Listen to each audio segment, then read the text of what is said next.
네, 동지 여러분 반갑습니다. 비가 아침엔 또 안 오더니 또 비가 내립니다. 아마 이 국회에서 하는 짓거리들이 하늘에서도 못마땅한 모양입니다. 맞아요. 예. 그런데 저는 뭐 늘 그렇듯이 일단 우리가 공천법이 얼마나 반헌법적인가, 헌법에 위반된 것인가 하는 내용은 이미 잘 아실 겁니다. 그리고 이게 문재인 좌파 독재 정권의 장기 집권 업무다. 그거 다 잘 아실 겁니다. 그리고 또 검찰과 경찰을 아예 문재인 좌파 독재 정권의 하수인으로 만들려고 하는, 즉 공수처의 그 예속기관으로 만들려고 한다는 것, 그 여러분 잘 아실 겁니다. 그래서 사실은 이 공천법은 그 법적으로 말하면 일단 국가기관을 설치할 때는 기본적으로 헌법적 근거가 있어야 됩니다. 그런데 공천법은 헌법적 근거가 없습니다. 과거에 공수처법을 주장하는 법안들이 나온 게 있는데, 그때는 어디에 설치를 했냐면 법무부 산하에 설치를 했습니다. 그러니까 법무부 조직이 정부에서 구성되게 되어 있으니까 그 가능했던 거죠. 근데 이거는 지금은 전혀 법무부 소속도 아니고 그냥 대통령 직속입니다. 이런 기관 설치하면 안 되는 거죠. 헌법적 근거가 전혀 없는 겁니다. 그리고 상권분립 위반했다, 다 아시는 거고요. 그래서 사실은 국회가 만약에 이 법을 통과시키면 사실은 국회가 헌법 위반 행위를 한 겁니다.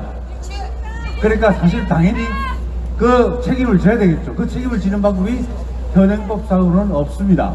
그럼 어떻게 해야 되냐? 그 내년 4월에 선거로 심판을 해야 되겠죠. 그 방법이 있습니다. 그런데 저는 최근에 약간 동향을 말씀드리면, 최근에 4+1 그 세력들, 그 내부에서 공천법 반대 의견들이 공개적으로 표출되고 있습니다.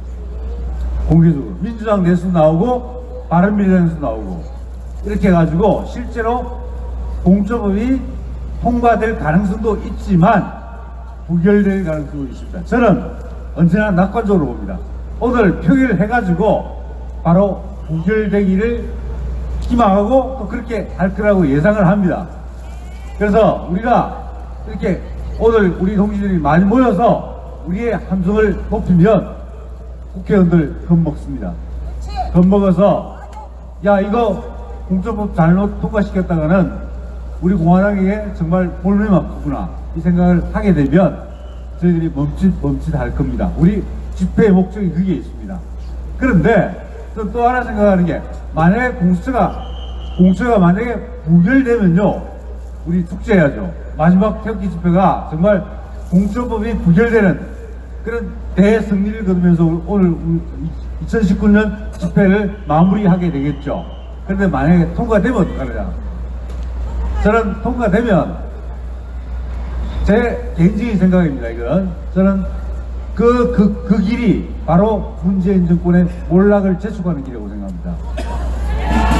왜 그러냐면, 우리 만약에 통과됐다고 가정하면 이번 선거에서 4월달에 있는 선거에서 우리의 집요하게 공천법 연동형 비례대표제, 특히 공천법을 집요하게 선거 공약을 통해서 까발릴 겁니다.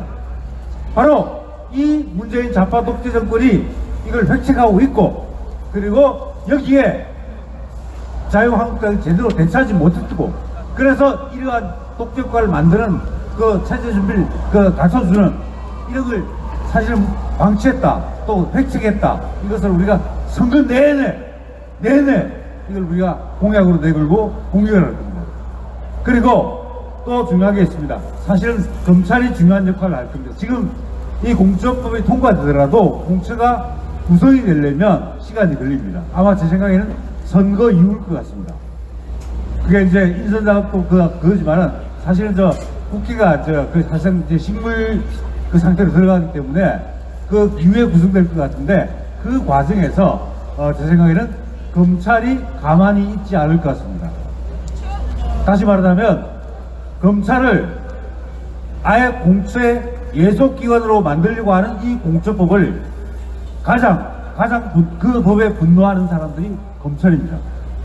거기다가 심지어 검경 수사권 조정을 통해 가서 수사권의 대부분을 또 경찰에 넘기려고 합니다.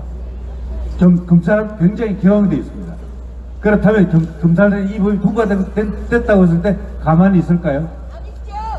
아니할 겁니다. 저는 오히려 지금 청와대 주변, 또 여당, 이런 사람들, 그 고위공직자들에 대한 수사를 더 강화할 거라고 봅니다. 그러면 사실 이 정권 무너집니다. 지금 여러 가지 걸려있죠. 울산시장, 창원시장, 그다음에 거제시장 등등 선거 공작, 이 사건들 굉장히 무서운 사건입니다. 지금 드루킹 사건은 사실은 댓글 조작이니까, 댓글 조작이라는 의미로 빠져나갔어요. 재판 진행 중이지만, 그런데 직접적으로 당내 경선 후보를 사퇴시키고 선거 공작, 선거 개입하는 이 울산시장 선거 사건은 정확히 말하면 정말 이 정권을 무너뜨릴 결정적 중요성을 가진 사건입니다. 그런데 그것만 있을까요?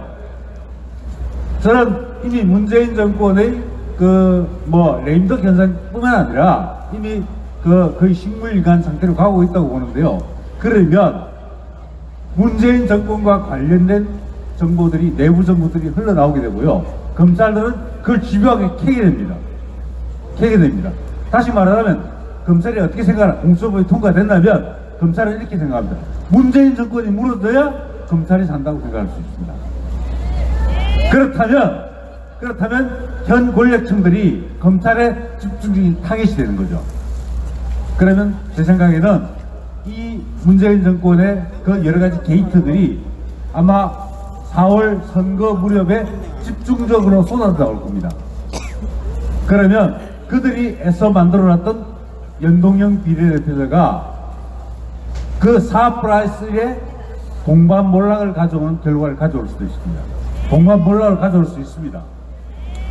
그리고 또 하나는 바로 그 과정에서 이 공수처라는 게 자기들 이렇게 썩어빠진 범죄행위, 부패행위를 막기 위해서 공수처를 만들었다는 게 국민들이 다 알게 됩니다.